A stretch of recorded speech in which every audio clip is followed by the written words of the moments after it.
قبول صورت تھا وہ ٹھیک تھا، غلط ہے یہ. فقیر کے پاس سب کچھ تھا، اس کا کوئی دوست نہ تھا، یہ درست ہے. احمد مرزا کو مصنف نے بھڑبھڑیا کا نام دیا ہے، جی یہ بھی ٹھیک ہے. شاکر خان کے ہاں سیاہی کی دوات خشک اور قلم بغیر نب کے تھا، جی یہ بھی ٹھیک ہے.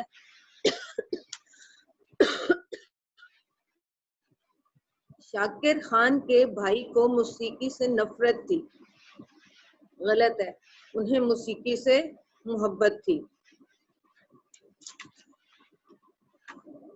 آپ کا یہ چیپٹر آپ کا ہو گیا کمپلیٹ. اس کے بعد میں نے آپ کو کام دیا تھا تفہیم نمبر 5 اور تفہیم نمبر 6، اس کے کوشچن آنسر آپ کر لیں. پھر غزل کرتے ہیں ہم، غزل نمبر 2. تفہیم نمبر 5 ہے قیام پاکستان میں خواتین کا حصہ مردوں کے برابر ہے. اس عنوان پر کچھ 5 سطریں لکھیے. اس کا جواب ہے قیام پاکستان میں خواتین کا کردار بہت اہم ہے. قائد اعظم کی بہن محترمہ فاطمہ جناح مسلم لیگ کے پلیٹ فارم پر خواتین کو اکٹھا کرنے میں ہمہ تن سرگرم رہیں. بیگم رانا لیاقت علی خان، بیگم شاہ نواز اور دیگر خواتین نے تحریک پاکستان میں خواتین کے اندر آزادی کے جذبے کو پروان چڑھایا اور مردوں کی طرح کام کیا. دستے راست اور ہراول دستے سے کیا مراد ہے؟ دستے راست سے مراد ہے دائیں ہاتھ والا، اس سے مراد قریبی ساتھی، معاون اور مددگار کے ہیں، جبکہ ہراول دستے سے مراد وہ دستہ ہے جو جنگ میں سب سے آگے اور نمایاں ہو کر لڑائی کرتا ہے. ماں کے فرائض و کردار کیا ہے اور محترمہ مادر ملت کا کیا مرتبہ ہے؟ ماں کا شمار دنیا کی عظیم تر ہستیوں میں ہوتا ہے. وہ اولاد کی اولین تربیت ساز ہوتی ہے، بچے کی حفاظت، نشوونما اور پرورش کی ذمہ دار ہوتی ہے. محترمہ فاطمہ جناح کو مادر ملت کا مرتبہ دینے سے یہ مراد ہے کہ انہوں نے پوری قوم کے لیے ایک مثالی ماں کا کردار ادا کیا. احتساب سے کیا مراد ہے؟ احتساب سے مراد ہے حساب لینا یا محاسبہ کرنا. حکومتی اداروں میں لوٹ مار یا حکومتی خزانے میں کی گئی بدعنوانیوں کا حساب لینا احتساب کہلاتا ہے. مادر ملت کا سب سے بڑا کارنامہ کیا تھا؟ مادر ملت کا سب سے بڑا کام قائد اعظم کی ہر مرحلے میں مدد کرنا، صبح شام ملک کے کاموں کے لیے مصروف عمل رہنا، نظریہ مقصد اور قوم کی ہم آواز ہونا تھا. قائد اعظم کی وفات کے بعد بھی انہوں نے قوم کا خیال رکھا اور وطن کو مضبوطی اور استحکام بخشا. اس عبارت کا مفہوم ہوگا محترمہ فاطمہ جناح کی ملی خدمات، یا دوسرا ہوگا عنوان مادر ملت اور پاکستان. تفہیم نمبر 6 مختلف زبانیں انسان بولتے ہیں. زبانوں کے ان کے ماہروں نے مختلف خاندانوں پر تقسیم کر رکھا ہے. ان میں 2 خاندان بہت مشہور ہیں، ایک سامی اور دوسرا آریائی. سامی خاندان میں عربی اور عبرانی وغیرہ زبانیں شامل ہیں، اور آریائی خاندان میں نہ صرف پاکستان اور ہندوستان کی بہت سی زبانیں شامل ہیں بلکہ یونانی، اطالوی، جرمن، فرانسیسی اور انگریزی زبانوں کا شمار بھی اسی خاندان میں ہوتا ہے. دراصل آریائی خاندان کی زبانوں کا بہت بڑا خاندان ہے اور اس سلسلے میں کوئی دوسرا خاندان اس وسعت کی برابری نہیں کر سکتا. زبانوں کے آریائی خاندان کی شعاعیں پاکستان، ہندوستان، ایران، انگلستان اور یورپ کے مختلف ممالک تک پھیلی ہوئی ہیں. اس کے سوالات ہیں: زبانوں کے 2 مشہور خاندان کون سے ہیں؟ زبانوں کے 2 مشہور خاندان کون سے ہیں؟ سامی اور آریائی ہیں. عربی اور انگریزی زبانوں کے کس خاندان سے تعلق رکھتی ہیں؟ عربی زبان کا تعلق جو ہے وہ سامی خاندان سے ہے اور انگریزی زبان کا تعلق آریائی خاندان سے ہے۔ آریائی خاندان کی جن زبانوں کا ذکر کیا گیا ہے ان کے نام لکھیے۔ آریائی خاندان میں نہ صرف پاکستان اور ہندوستان کی بہت سی زبانیں شامل ہیں بلکہ یونانی، اطالوی، جرمن، فرانسیسی اور انگریزی زبانوں کا شمار بھی اسی خاندان میں ہوتا ہے۔ دنیا کے کون کون سے ممالک ایسے ہیں جہاں آریائی خاندان کی زبانیں بولی جاتی ہیں؟ آریائی خاندان کی زبانیں پاکستان، ہندوستان، یونان، اٹلی، جرمنی، فرانس اور برطانیہ میں بولی جاتی ہیں۔ ہماری قومی زبان کس خاندان سے تعلق رکھتی ہے؟ ہماری قومی زبان کا تعلق آریائی خاندان سے ہے اور اس عبارت کا عنوان ہوگا زبانوں کے دو خاندان۔ ٹھیک ہے بیٹا، یہ سارا ریٹن ورک آپ لوگوں نے رجسٹرز میں کرنا ہے اور پورا صحیح طریقے سے کوسچنز لکھ کر آنسرز لکھ کر پھر کرنا ہے آپ نے۔ اردو کی بک کھولی، اپنی غزل نمبر 2 پڑھتے ہیں۔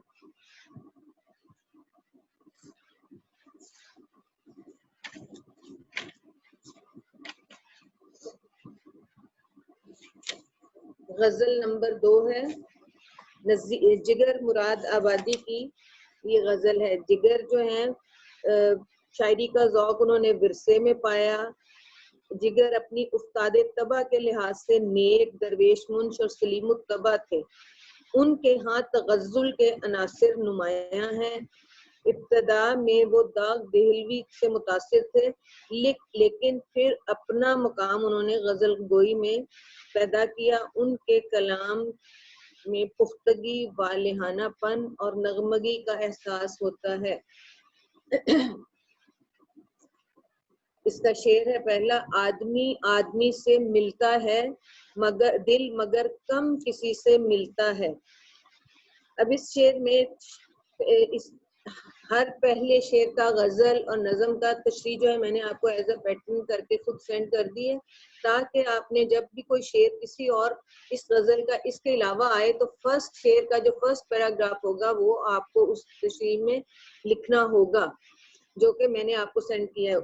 اس کے مطابق پہلے ہم اگر شعر کا پہلا کریں گے تو اس میں ہم پہلے شاعر کے تھوڑے سے 3 جملے یا تشریح کرتے وقت مصنف کی ادبی جو خدمات ہیں ان کے بارے میں 2-3 جملے۔ اب شاعر ہیں تو شاعر کی شاعری کے حوالے سے جو ان کی خصوصیات ہیں ان کے 3 جملے ضرور لکھنے آپ کو ہوں گے۔ اس کے مطابق آپ نے تشریح کرنی ہے۔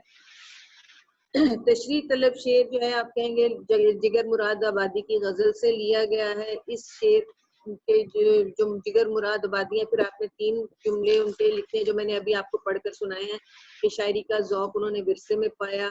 جگر اپنی استاد طبع کے لحاظ سے نیک، درویش منش اور سلیم الطبع تھے جو ہے اور ان کے ہاں تغزل کے عناصر نمایاں ہیں۔ ان کے کلام میں پختگی، والہانہ پن اور نغمگی کا احساس ہوتا ہے۔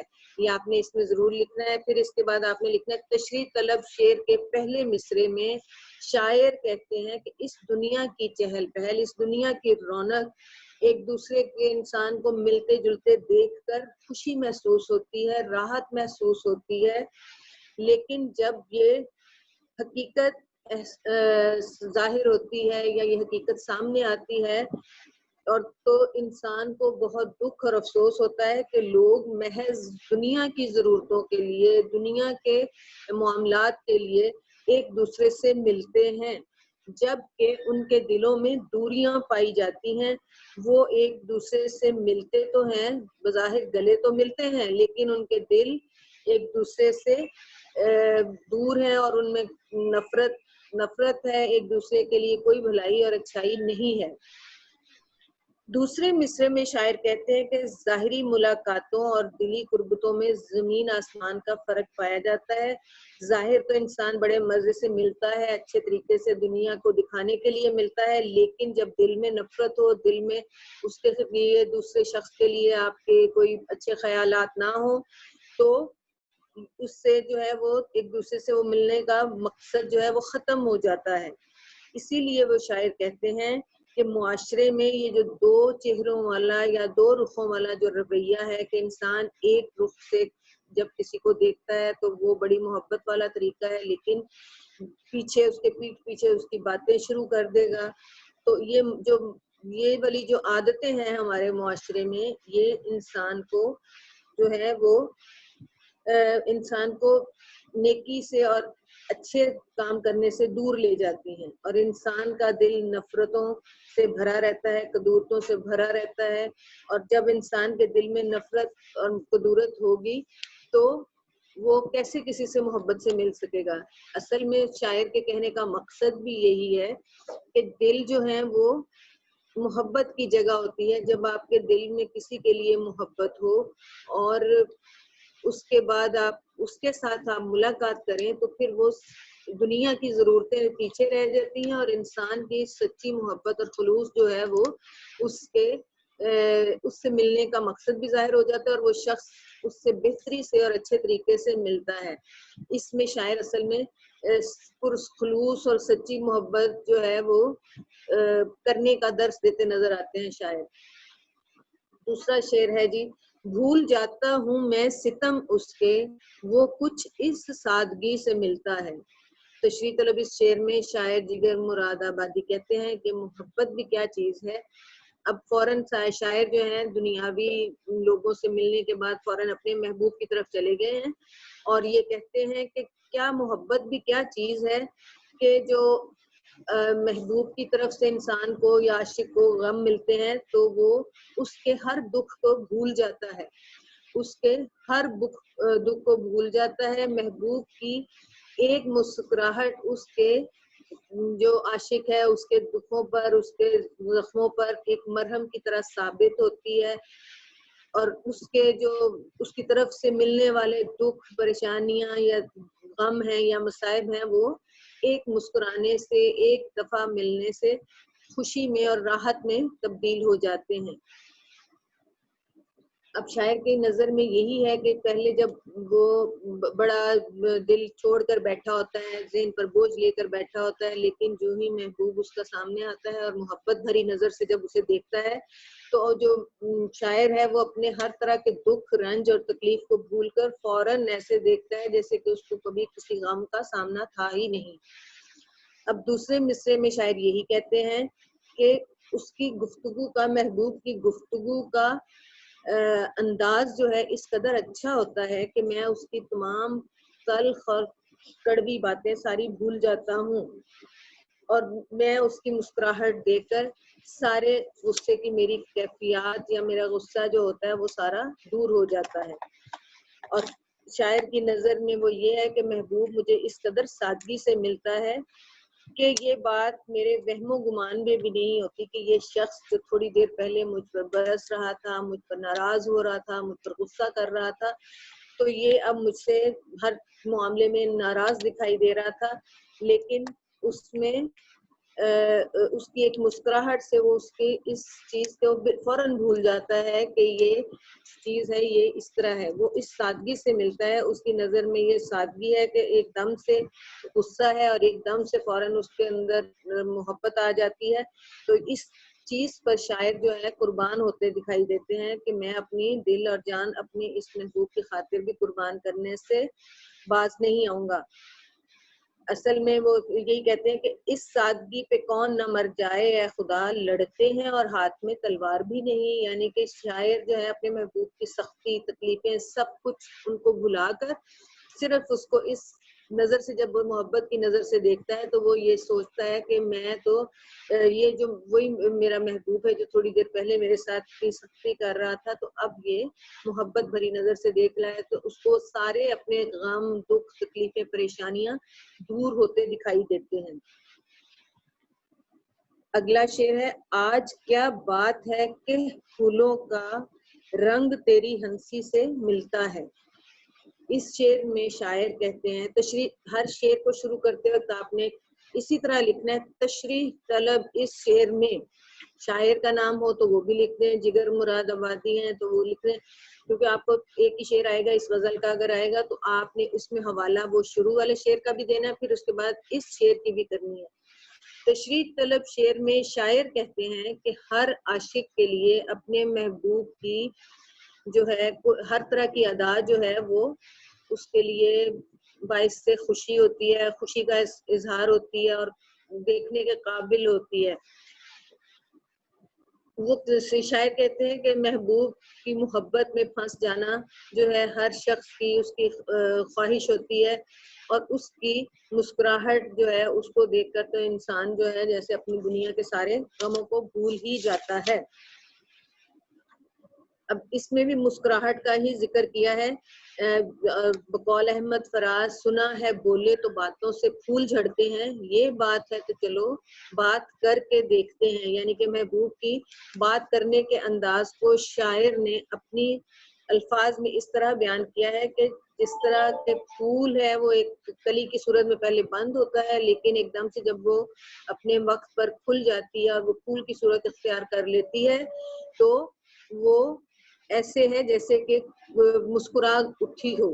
تو شاعر نے اسی طرح کے اپنے جو نا محبوب کے بارے میں ذکر کیا ہے کہ میرا محبوب ہر وقت سنجیدہ رہتا ہے، ایسے رہتا ہے، کوئی بات نہیں کرتا اور غصے کی نظر سے دیکھتا ہے، لیکن جب وہ مسکراتا ہے تو مسکراہٹ اس کی دیکھ کر میں اپنے سارے غم بھول جاتا ہوں، اور اس کی مسکراہٹ سے جو گلاب کا رنگ یا پھولوں کا رنگ ہے وہ اس کے چہرے پر کھل اٹھتا ہے، تو ایسے محسوس ہوتا ہے جیسے کہ جو پھولوں کا رنگ ہے وہ اس کی ہنسی سے ملتا ہے۔ یعنی کہ جو ہی شاعر کا جو محبوب ہے وہ مسکراتا ہے، اس کی ہنسی کو شاعر نے پھولوں کے کھلنے سے مراد لیا ہے، اور اس طرح پھولوں کے رنگوں کو اس نے شاعر کی جو ہے ہنسی سے تشبیہ دی ہے کہ رنگ اس طرح اس کے چہرے پر پھیلتے ہیں اس کی ہنسی آنے سے، جس طرح کے پھول کھلتے ہیں اور ان کے پھولوں کا رنگوں کا اثر جو ہے باغ پہ جانے والے ہر شخص پر پڑتا ہے۔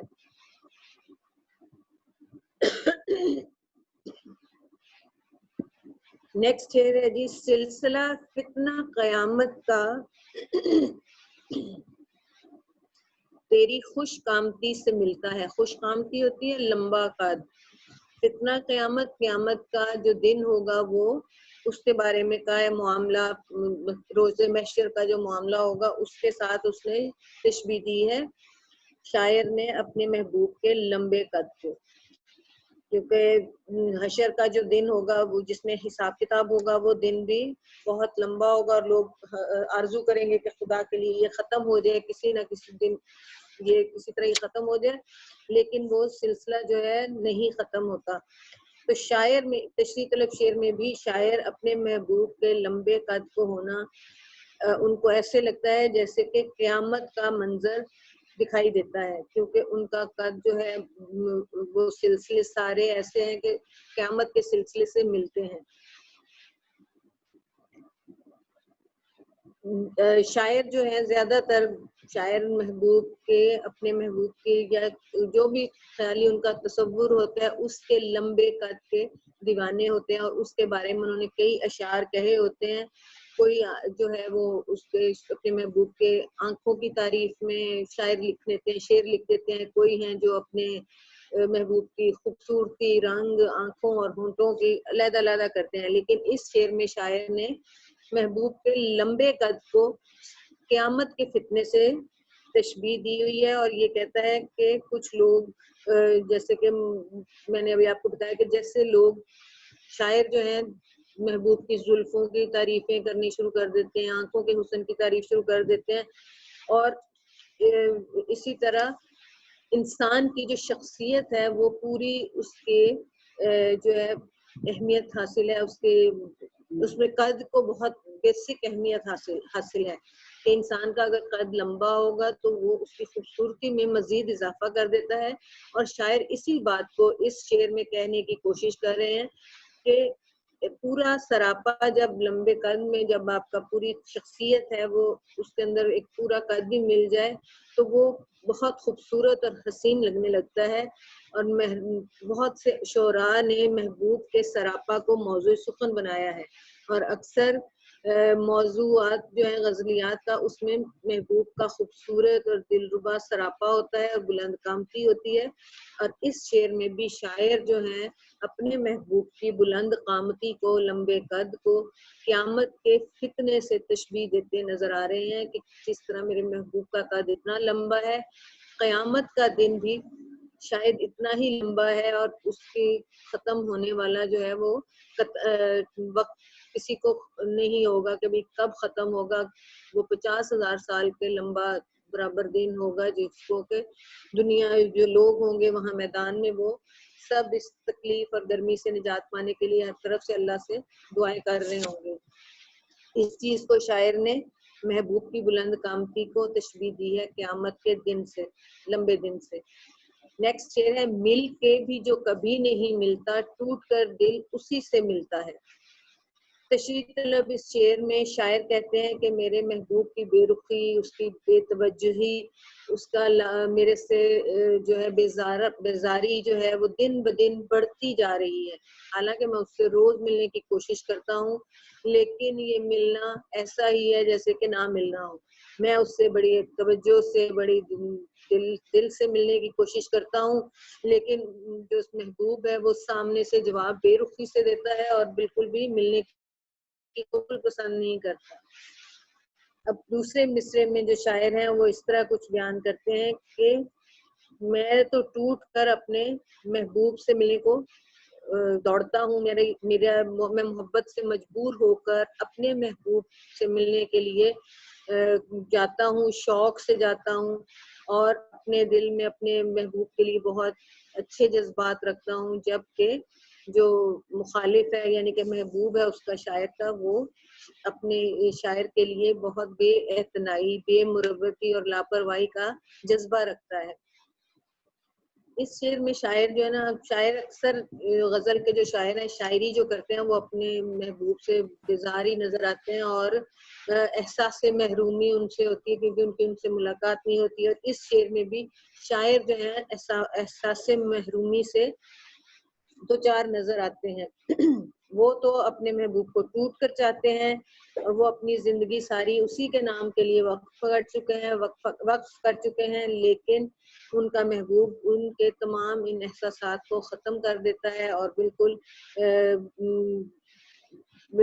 ان کی طرف نظر نہیں کرتا. اس کی نظر میں اپنے عاشق کے جذبات کی کوئی قدر نہیں، اور اگر ان سے کبھی کسی وقت اس کی ملاقات ہو بھی جاتی ہے تو وہ اس طرح ملتا ہے جیسے کہ وہ ملنا نہیں چاہتا، اور اس کے بجھے چہرے کے ساتھ وہ ملاقات کرتا ہے اور وہ یہ سوچتا ہے کہ میں اس طرح اپنے اسے، یعنی کہ وہ سوچتا ہے شاعر کہ اس طرح کا ملنا جو ہے وہ میرے کسی کام کا نہیں، لیکن پھر بھی ان کا دل یہی چاہتا ہے کہ میں جا کر اسی سے ملوں، یعنی کہ ٹوٹ کر دل پھر بھی ان کا اسی سے ملتا ہے. اب کسی شاعر نے یہ بھی خوب کہا اسی طور پر کہ میں نے تو چاند ستاروں کی تمنا کی تھی، مجھ کو راتوں کی سیاہی کے سوا کچھ نہ ملا. نیکسٹ شعر ہے جی جو ہے اس کا چھٹا شعر ہے کاروبار جہاں سنورتے ہیں ہوش جب بے خودی سے ملتا ہے. کاروبار جہاں دنیا کے کام. اس شعر میں تشریح طلب شعر میں شاعر کہتے ہیں کہ دنیا کے جو معاملات ہیں، دنیا کے جو کام ہیں وہ کامیابی سے چلتے ہی رہتے ہیں. انسان محنت کرتا ہے تو اپنے ساتھ جب محنت کرتا ہے تو اس میں کامیابی بھی حاصل ہوتی ہے، اور جب انسان کسی بھی کامیابی کو حاصل کرنے کے لیے اپنے آپ کو بھول کر محنت کے ساتھ، لگن کے ساتھ جب اس کام کو کرنے کی کوشش کرتا ہے تو وہ اس کے لیے جو ہے وہ محنت اس کو کامیابی پہ تبھی حاصل ہوتی ہے. شاعر مشرق علامہ اقبال بھی جو ہے وہ اسی چیز کو اپنے شعر کی زبانی بیان کر رہے ہیں کہ ہیں لوگ وہی جہاں میں اچھے، آتے ہیں جو کام دوسروں کے. بے خودی کی منزل کو پانے کے بعد، بے خودی ہوتا ہے کہ یعنی کہ اپنے آپ کو اپنی ذات سے بے خبر ہو کر دنیا کے معاملات کو جب انسان اپنی منزل کو پانے کی کوشش کرتا ہے تو دنیا کے جتنے بھی معاملات ہیں وہ خود سے ہی اچھے ہونا شروع ہو جاتے ہیں، وہ ٹھیک ہونا شروع ہو جاتے ہیں، سنورنے لگتے ہیں، کیونکہ اپنے آپ کو، اپنی میں کو، اپنی ذات کو مٹانا ہی سب سے بڑی کامیابی ہے۔ جب انسان دوسروں کے لیے سوچتا ہے اور اپنے آپ کو ختم کر دیتا ہے، اپنی میں کو ختم کر دیتا ہے اور دوسروں کے لیے جب سوچنے لگتا ہے تو اللہ تعالیٰ کی ذات بھی جو ہے وہ اس شخص کے بارے میں سوچنا شروع کر دیتی ہے، اور انسان کے دل میں جو ہے دوسروں کے لیے جب احساس پیدا ہوتے ہیں تو دنیا کے تمام کام سنورنے لگتے ہیں، خوبصورتی سے سجنے لگتے ہیں۔ یہ کاروبار جہاں سنورتے ہیں، دنیا کے کام جو ہے وہ اچھے ہونے لگتے ہیں، ٹھیک ہونے لگتے ہیں۔ جب انسان دوسروں کی بھلائی کا سوچنے لگتا ہے تو اس کا فائدہ جو ہے دنیا کے کام بھی بہتر ہو جاتے ہیں اور آخرت میں انجام بھی بہتر ملتا ہے۔ روح کو بھی مزہ محبت کا دل کی ہمسائیگی سے ملتا ہے۔ اب تشریح طلب شعر میں جو شاعر ہیں وہ یہی کہہ رہے ہیں کہ عشق اور محبت جو ہے روح کو زندہ رکھنے کا، اس کو طاقت دینے کا ایک ذریعہ ہے۔ روح کو خوشی اسی وقت ملتی ہے جب کوئی محبت اس کے در پر، اس کے دروازے پر دستک دیتی ہے اور جب عشق اس کا منتظر ہوتا ہے۔ اب شاعر جو ہے دل اور روح کی ہمسائیگی کا، اس کے ساتھ رہنے کا جو ہے وہ جو ہے خواہش مند ہے، اور وہ یہ چاہتا ہے کہ میں اس طرح ساتھ رہوں، اور اگر دل جو ہے اس کا مطمئن ہوگا، سکون ہوگا تو اس کو ہر طرف سے خوشی ملے گی۔ اب دل جو ہے وہ ایک مین مرکز ہے ہمارا پورے ہمارے جسم کا، جس کو محبت کا مرکز بھی کہا جاتا ہے۔ اسی دل میں محبت کی کرن، والدین سے محبت ہوتی ہے، بچوں سے محبت ہوتی ہے، اور جو بھی آپ کے دنیاوی رشتے دار ہیں، رشتے ہیں، ان سب سے انسان جو ہے محبت کا اظہار جب کرتا ہے تو مرکز جو ہوگا مین وہ دل ہوگا، جس میں دل میں ہی یہ چیز اٹھتی ہے تو پھر وہ کام کرتا ہے۔ اور اسی لیے انسان جو ہے وہ، شاعر جو ہے وہ یہی کہہ رہے ہیں کہ روح جو ہے اس کو ساری زندگی کا جو مزہ ہے اور سکون ہے وہ دل کے ہمسایہ میں رہنے سے ملتا ہے۔ یعنی کہ دل اگر اچھے طریقے سے سوچ رہا ہے، دل لوگوں کی بھلائی کے کام سوچ رہا ہے، دل کسی کی محبت میں سرشار ہے، تو اس کے ساتھ روح کا جو ساتھ ہوگا وہ اچھا ہوگا۔ تو اس طرح اگر ہمسایہ کوئی بھی ویسے بھی دنیا میں اچھا ہوگا تو اس کے ساتھ زندگی گزارنے کا جو ہے سکون وہ اچھا ہوتا ہے، اور اگر ہمسایہ برا مل جائے کسی کو تو وہ اس کی زندگی جہنم بن جاتی ہے اور وہ اس کی ہر طرح کی مصیبت میں ہی پڑا رہتا ہے۔ اسی لیے اس شعر میں شاعر نے کہا ہے کہ میری روح کو جو ہے ہمسایہ بننے کا جو میں خواہش مند ہوں، وہ اپنے دل کے ساتھ رہنے کا خواہش مند ہوں، کیونکہ یہ جو روح ہے اور دل ہے، دل محبت سے بھرپور ہوگا تو میری جو روح ہے وہ بھی خوش رہے گی، اور ہمسایہ جو اگر اچھا جیسے ہوگا تو میری اسی خوشی کا اظہار جو ہے میرے چہرے سے بھی ظاہر ہوگا۔ اور شاعر کو اسی چیز کو کہنے کی کوشش کر رہے ہیں کہ روح کو مزہ بھی محبت کا دل کی ہمسائیگی سے ملتا ہے، کہ اگر اچھا میرا دل سوچے گا تو میری روح کو اس کا سکون ملے گا، اور میں سکون سے اپنے جو دنیا کے جتنے بھی کام ہوں گے وہ بہتر طریقے سے انجام دے سکتا ہوں۔ اس کا جو ہے بک وقت کھولیے اپنا، سوالات کے جوابات۔ غزل کے مطلع کی نشاندہی کیجیے۔ غزل کا مطلع کیا ہے؟ اس کا پہلا شعر ہے۔ غزل کا مطلع ہوتا ہے سب سے پہلا شعر، اور غزل کا مقطع ہوتا ہے اس کا آخری شعر۔ پھولوں کا رنگ ہنسی سے ملنے کا مفہوم واضح کیجیے۔ شاعر جو ہے پھولوں کے کھلنے کو اپنے محبوب کی ہنسی سے تشبیہ دیتا ہے۔ باغ میں کھلے ہوئے پھولوں کا جو رنگ روپ ہے شاعر کے محبوب کی ہنسی جیسا ہے۔ محبوب جب خوش ہوتا ہے تو اس کے ہونٹوں پر ہنسی آ جاتی ہے۔ ٹھیک ہے، اور اگلا ہے کوشچن آپ کا، ہوش اور بے خودی کے ملنے سے دنیا کے کاروبار کیسے سنورتے ہیں؟ انسان جب ہوش و حواس میں رہ کر اپنے اندر جذبہ عمل پیدا کرتا ہے تو دنیا کے تمام کام کاج سنورنے لگتے ہیں، اور کوئی عمل کسی کام کو کرنے کا جذبہ، عمل کا جذبہ ہی کسی کام کی کامیابی کی ضمانت ہے۔ مطلع میں کس حقیقت کی طرف اشارہ کیا گیا ہے؟ مطلع میں اس حقیقت کی طرف اشارہ کیا گیا ہے کہ آج کے دور کا انسان خود غرض ہو گیا ہے۔ وہ بناوٹ کا لبادہ اوڑے دوسروں سے بظاہر تو ملتا ہے لیکن دل سے کسی سے نہیں ملتا، یعنی کہ انسان جو ہے بناوٹ سے اچھی شکل بنائے، اچھا سوچتے ہوئے لوگوں سے تو ملتا ہے بظاہر لیکن دل سے وہ نہیں ملتا۔ پانچویں شعر میں مل کر نہ ملنے سے کیا مراد ہے؟ اس سے مراد یہ ہے کہ انسان کچھ لوگوں کے ساتھ، بعض لوگوں کے ساتھ ایک عرصہ گزار دینے کے باوجود بھی دلی تعلق قائم نہیں کر پاتے، لیکن بعض اوقات کسی کی ناراضگی کے باوجود بھی اسی سے ملنے کو جی چاہتا ہے۔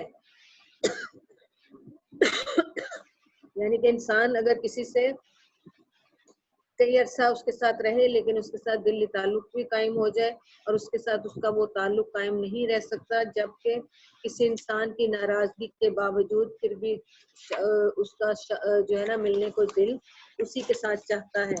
سوال نمبر 4 کھولیے اپنا کتاب میں۔ سوال نمبر 4 ہے، درست جوابات پر نشان لگائیے۔ محبوب کے سادگی سے ملنے کا شاعر پر کیا اثر ہوتا ہے؟ کیا اثر ہوتا ہے؟ محبوب کے سارے ستم بھول جاتا ہے۔ شاعر جو ہے محبوب کے سارے ستم بھول جاتا ہے۔ آپشن نمبر 2 ہے اس کا صحیح آنسر۔ اگلا ہے خالی درست جواب پر نشان، پھولوں کا رنگ محبوب کی کس بات سے ملتا ہے؟ پھولوں کا رنگ محبوب کی کس بات سے ملتا ہے؟ فرسٹ آپشن ہے ہنسی سے۔ اگلا ہے فتنہ قیامت کا سلسلہ کس سے ملتا ہے؟ اس کی بھی یہ فرسٹ آپشن اس کا رائٹ آنسر ہے کہ محبوب کی خوش قامتی سے۔ محبوب کی خوش قامتی سے کیا ملتا ہے؟ فتنہ قیامت کا سلسلہ، محبوب کی لمبے قد سے۔